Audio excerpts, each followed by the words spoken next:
Abdoulaye Thiam, bonjour. Bonjour. 10 équipes africaines au Mondial 2026, un record historique. Est-ce à dire que le football africain monte en puissance? Absolument, on peut l'apprécier ainsi. C'est à partir des exploits du Cameroun en 1990, pour la première fois, une sélection africaine atteint les quarts de finale, suivi du Sénégal en 2002. En 2022, le Maroc qui réalise une performance XXL en rentrant dans le carré d'as. Est-ce que ce record historique de cette année correspond à de nouveaux investissements dans les infrastructures ou dans l'encadrement technique? Oui, on peut prendre le cas du Maroc qui a fait un très grand bond en avant, mais aussi c'est les centres de formation, pour reprendre encore le cas du Sénégal avec Génération Foot en 2000, mais aussi et surtout le centre Djambart qui a été installé par un ancien international français d'origine sénégalaise, Patrice Vieira. Et les centres aujourd'hui pilulent un tout petit peu en Afrique, aussi bien en Côte d'Ivoire, au Maroc, au Mali. Je crois que l'Afrique est en train de rattraper son retard par rapport à l'Occident. Alors il y a eu une bonne nouvelle pour le Sénégal ce week-end,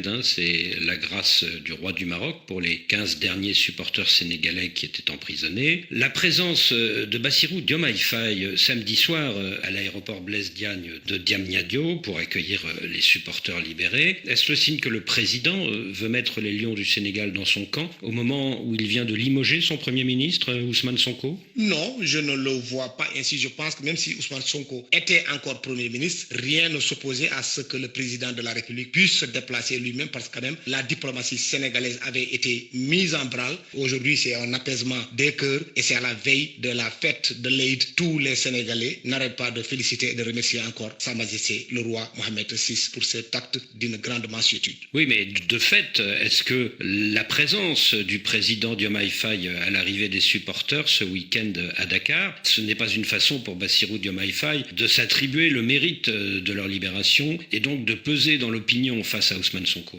Mais oui, mais ça aussi, je crois que s'il le fait, c'est tout à fait normal et naturel. Je me souviendrai toujours de cette sortie du président Abdoulaye Wade qui disait à tout le monde: j'ai misé sur l'équipe nationale du Sénégal et je récolte la mise. On est en Afrique, on sait tout simplement que dans tous les pays africains, l'équipe nationale, la sélection A est une véritable vitrine. Quand il y a une performance, que ce soit au Sénégal, que ce soit partout, il y a toujours le premier de cette nation-là, c'est-à-dire le chef de l'État, qui essaie de se mettre en avant pour tout simplement communier avec son peuple. Je n'y vois pas un acte politique, même si tel était le cas aussi, je ne vois pas de problème par rapport à ça. En tout cas, dans la compétition entre Bassirou Diomaye Faye et Ousmane Sonko pour avoir la plus grande popularité au Sénégal, on peut dire que cette grâce royale tombe bien pour le président de la République, non? Absolument, ça tombe bien pour le président de la République en essayant de s'approprier une telle victoire diplomatique. C'est très important parce que, comme vous le savez très bien, depuis un certain temps au Sénégal, on constate qu'il y a eu beaucoup de défaites sur le plan international. On se souviendrait toujours qu'au niveau de la BAD, c'est un Sénégalais qui n'a pas pu gagner. Les gens aussi ont remis sur la table cette défaite de Abdoulaye Bathily au niveau de la commission de l'Union africaine. Là, c'est très important pour le chef de l'État, surtout dans un contexte politique actuel. Et c'est tout à fait normal que lui, qu'il monte au créneau pour tout simplement communier avec son peuple en perspective de la Coupe du Monde.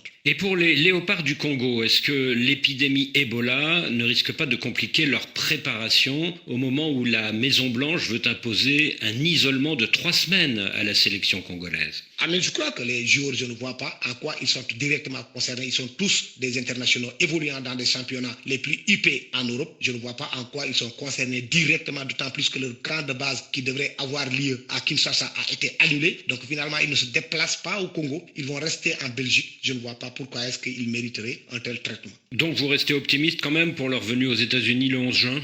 Oui, je pense qu'ils seront aux États-Unis, ils viendront le 11 juin et j'ose espérer aussi que cette situation, ils vont la transformer comme une sorte de force pour démontrer à la face du monde. Ce n'est pas un virus d'Ebola qui va les empêcher de démontrer à tout le monde que c'est une belle équipe qui méritait effectivement sa qualification à cette Coupe du Monde. En tout cas, je leur fais confiance, j'ose tout simplement espérer que ça ne va pas affecter effectivement l'équipe nationale de la RD Congo. Le président de la CAF, Patrice Motsepe, croit dans la victoire d'une équipe nationale africaine au Mondial 2026, donc cette année. Vous y croyez vous aussi ou pas? Il n'est pas le seul à y croire. Moi, j'y crois. J'ai rappelé le retard que l'Afrique est en train de rattraper par rapport à l'Europe. Il y a beaucoup plus de rigueur. Les fédérations maîtrisent aujourd'hui la haute compétition. Les États ne lésinent pas sur les moyens pour mettre les sélections africaines dans d'excellentes conditions de performance et de séjour. Le Maroc a réussi à rentrer dans le carré d'as, c'est-à-dire les demi-finales avant son élimination contre la France. À l'époque, nous avions 5 équipes. Là, nous en avons 10 et pas les moindres. Je pense très bien qu'effectivement, pas seulement une seule équipe africaine africaine, mais 2 voire 3 pourraient même atteindre les demi-finales et pourquoi pas monter sur la plus haute marche du podium au soir